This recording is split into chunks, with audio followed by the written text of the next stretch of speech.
We were in a mental health crisis prior to COVID. I mean, for a long time, the desperate mental health needs of most people have been ignored, particularly in the youth and children in our society. The thing I realized is that change doesn't happen without sort of cataclysmic, almost revolutionary events. And if there's any good that can come out of something like this pandemic, it's that people will start to pay attention to some of the really important issues that have to do with how we're living, how we're taking care of our children, how do we protect the people in our society who are overwhelmed and marginalized.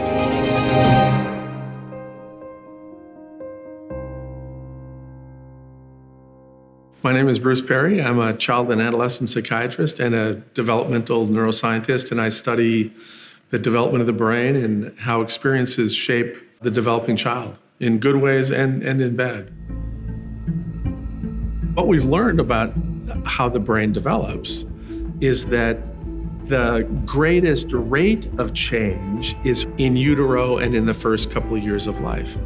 There are moments, for example, in the third trimester when you make more neurons in 1 minute than you make in an entire month as an adult. So the explosive growth of the brain early in life means that experiences during that time are disproportionately powerful in moving somebody in the positive direction or moving somebody into the direction where they're at risk. And there's just no way that you can be worrying about money, worrying about work, worrying about housing, worrying about community violence, worrying about all kinds of things, and not have that impact around the developing infant.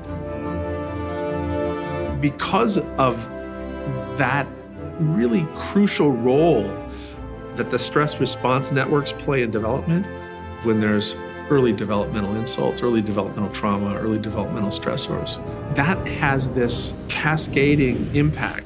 It's like dropping a pebble in a still pond. It just echoes out and out and out and out.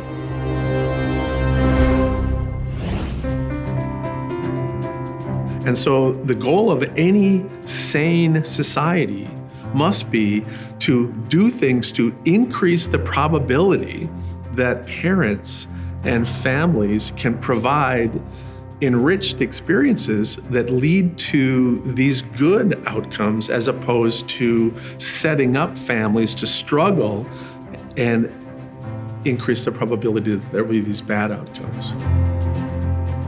One of the things that comes back to me again and again and again is that if your gaze is on the child, to help the child, the intervention has to be with the adults in the child's life. If your gaze is on the adults in the child's life, you need to put your gaze on the community and the health of the community.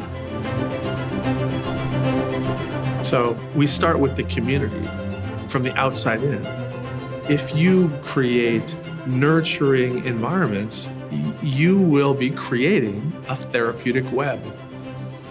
Wherever the child goes, there can be people who will be compassionate, attentive, patient, instructive, provide structure and boundaries that are appropriate. No matter what the traumatic experience is, if a child is in a safe and stable home and community, that can buffer some of these bad effects and provide an opportunity to do healing if there are any negative consequences.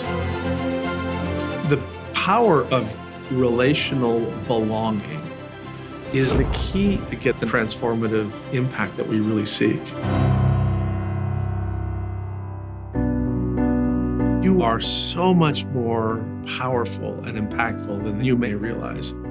And in the tiniest moments, when you are fully present with somebody, you can give them so much.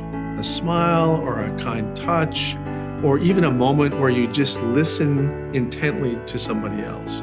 And when you do that, that will help all of the kids around that you interact with. So the more you can be present with children, the more you can be a positive therapeutic presence for them. Because we're trying to change the world.